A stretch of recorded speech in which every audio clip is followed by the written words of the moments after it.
ketika tambah dewasa, gamenya bukan hanya lagi PS3, bukan game-game yang ada di laptop lagi, tapi game kehidupan, la'bul hayah, ya, game kehidupan.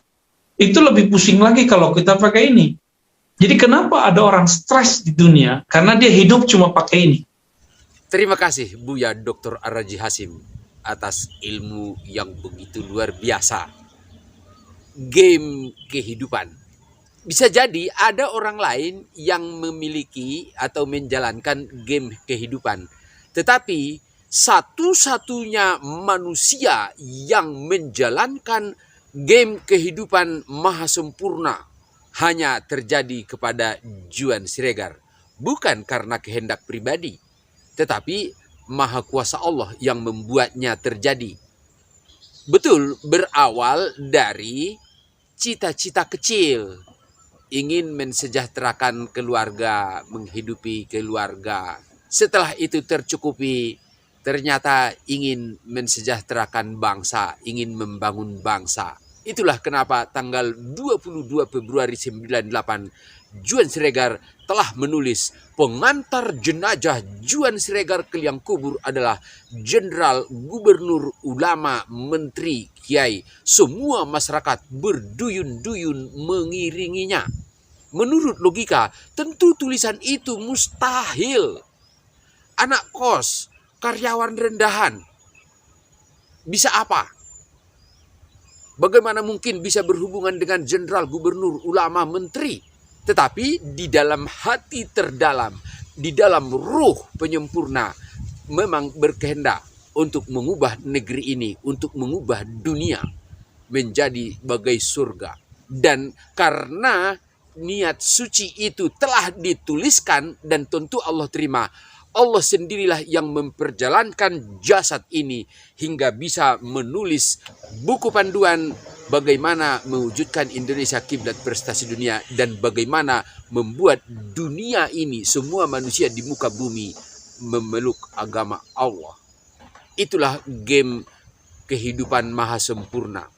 Apakah Juan Siregar merasa pusing dalam menjalankan itu? 14 tahun memperjuangkan buku agar sampai kepada saudara sebangsa. Hasilnya nol. Apakah pusing? Perusahaan beromset miliar telah mati suri. Pengangguran selama 14 tahun, tidak bekerja apapun kecuali hanya mengikuti bimbingan ruh untuk menulis buku. Apakah pusing? 3 hal yang tidak boleh dicampur tangani manusia: rezeki, jodoh, maut. Begitulah game kehidupan maha sempurna. Bagaimana jika game kehidupan revolusi spiritual itu tidak akan pernah terwujud? Tidak ambil pusing. Kita hanyalah hamba menjalankan apa yang Allah perintahkan. Entah buku ini akan sampai kepada saudara sebangsa, bukanlah urusan kita.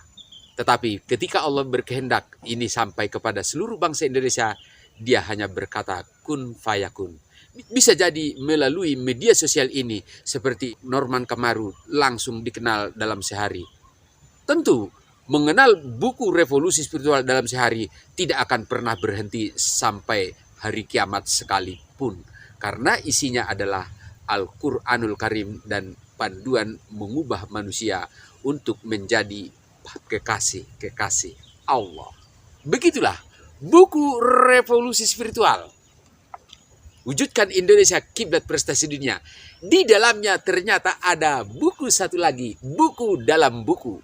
Buku inilah yang saya antarkan ke Istana Negara, ke rumah seorang jenderal.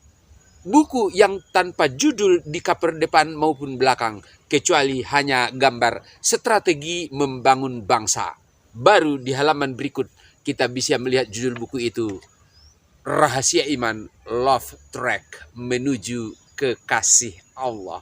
Itulah judul buku Rahasia Iman, Love Track Menuju Kekasih Allah. Itu yang Buya maksudkan, bagaimana kita menjadi kekasih Allah. Ya, sederhana seperti yang telah dijabarkan sebelumnya. Mohon sebantu sekalian. Terima kasih. Assalamualaikum warahmatullahi wabarakatuh.